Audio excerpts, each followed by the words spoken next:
Definisi metafizik. Metafizik terdiri daripada hasil gabungan dua perkataan, yaitu meta dan fizik, yang mana masing-masing perkataan mempunyai maksud yang tersendiri. Meta bermaksud melebihi atau melampaui atau di atas ataupun tingkat atas.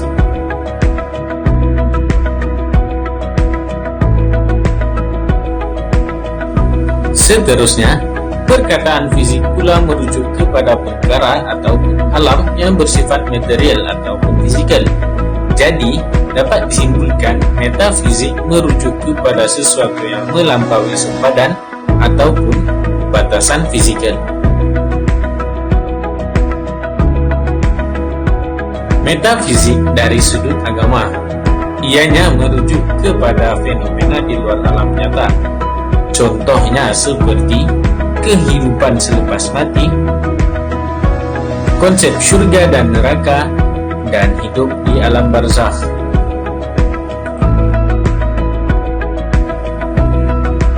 Kesemua ini adalah perkara yang tidak boleh dirasakan melalui deria kita, akan tetapi boleh dirasai melalui cara lain, yaitu seperti wahyu.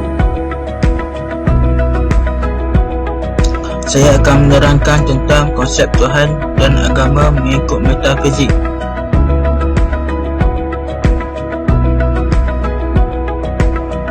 Konsep Tuhan dari segi metafizik. Metafizik banyak mempersoalkan tentang kewujudan Tuhan. Terdapat beberapa golongan, iaitu teisme, percaya Tuhan itu wujud; politeisme, Tuhan lebih dari satu; ateisme, tidak percaya Tuhan. Agama dari sudut metafizik. Dari sudut agama, agama menolak fahaman materialisme, iaitu fahaman yang menafikan hal kerohanian. Yang kedua, realiti tidak terhad kepada jasad, yakni ia termasuk dalam hal-hal kerohanian. Metafizik, kewujudan Tuhan dari sudut pandangan Al-Quran. Dalam Al-Quran, kata Tuhan dipakai untuk sebutan Tuhan selain Allah, seperti menyebut berhala, hawa nafsu dan dewa. Namun, kata Allah adalah sebutan khusus dan tidak dimiliki oleh kata lain selainnya, kerana hanya Tuhan yang Maha Esa yang wajib wujudnya itu yang berhak menyandang nama tersebut. Selainnya tidak ada, bahkan tidak boleh. Hanya Dia yang juga berhak memperoleh keagungan dan kesempurnaan mutlak, sebagaimana tidak ada nama yang lebih agung dari namanya itu. Keesaan Allah dapat dibuktikan dengan tiga bahagian, iaitu kenyataan wujud yang tampak, rasa yang terdapat dalam jiwa manusia, dalil-dalil logik. Kenyataan kewujudan yang dapat dilihat di dalam Al-Quran sebagai bukti, khususnya keberadaan alam ini dengan segala isinya. Secara logik, hanya ada satu Tuhan. Tidak mungkin jika ada dua Tuhan, kerana Tuhan itu berkuasa atas segala sesuatu. Tuhan itu adalah Allah. Oleh hal demikian, Allah tidak memerlukan bantuan dari sesiapa pun untuk menciptakan sesuatu. Beberapa ayat-ayat Al-Quran dipetik sebagai rujukan bahawa konsep kewujudan Tuhan telah diterima pada ketika kitab suci diturunkan. Malahan orang-orang jahiliyah juga menerima dan tidak menafikan kewujudan pencipta alam ini. Firman Allah surah Al-Ankabut ayat 63. Surah Al-Ankabut ayat 61. Dalam beberapa ayat-ayat Quran juga para penyembah berhala Quraisy mengakui tentang kewujudan Tuhan sebagai contoh dalam ayat berikut.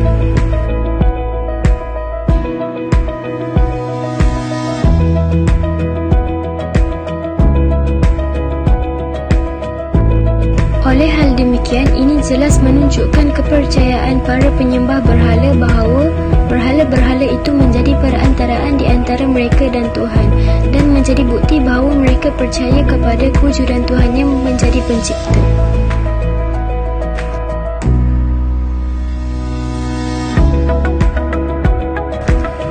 Inilah salah satu contoh metafizik, iaitu kewujudan Tuhan dari sudut pandangan Al-Quranul Karim. Pendapat kewujudan Tuhan mengikut falsafah Aristoteles. Dalam buku Metafizik, Aristoteles berulang-ulang menekankan hujah bahawa tujuannya adalah untuk menemukan asas-asas yang menjadi sebab kepada benda dan prinsip semua menjadi, melalui kaedah yang memberikan manfaat kepada ahli falsafah. Tidak penting untuk mengkaji pandangan-pandangan individu yang mempunyai falsafah hanya sebagai hiasan idea untuk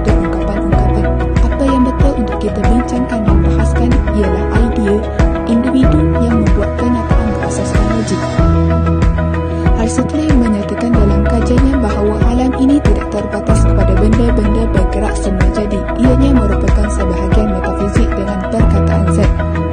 Ini adalah penyebab kepada semua pergerakan dalam dunia.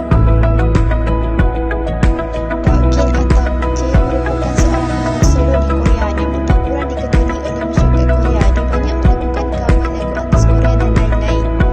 Namun kini dia telah menjadi YouTuber terkenal di kalangan masyarakat Malaysia, Indonesia dan negara-negara Islam yang lain. Dawkins juga menceritakan bahawa dia mula mengenali Islam dan berpandangan positif terhadap Islam apabila dia datang ke Indonesia untuk mempromosikan lagunya.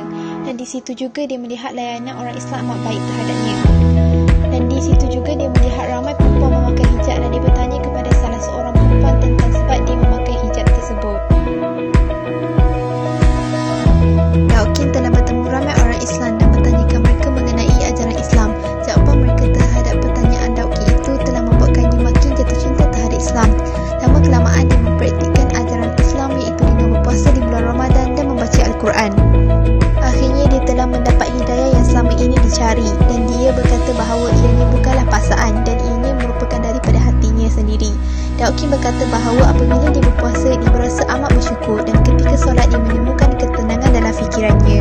Ini merupakan salah satu metafizik di mana Dawkins telah memeluk Islam kerana kepercayaannya terhadap Tuhan dan ajaran agama Islam. Sekian, terima kasih. Daripada kisah pengislaman Dawkins adalah metafizik mampu mempengaruhi dalam kehidupan seharian kita. Tanpa kita sedar, metafizik telah membuka minda orang ramai dalam konteks agama dan kepercayaan. Kenyataan dunia metafizik pada hari ini telah membawa kepada hidayah Allah apabila seseorang mempercayai asal kewujudan alam semesta ini. Keluasan ilmu metafizik merangkumi hal-hal gaib serta fenomena yang tidak boleh dilihat dengan mata kasar. Ianya adalah sesuatu yang bukan biasa seperti aura, tenaga, frekuensi, gelombang dan sebagainya. Agak sukar untuk memberikan maksud yang spesifik kerana ilmu ini terlalu luas untuk dikupaskan. Kisah pengislaman Dawkins telah menginspirasikan orang Islam di luar sana. Ianya menjadikan satu kehebatan pada orang ramai untuk terus mendalami agama Islam.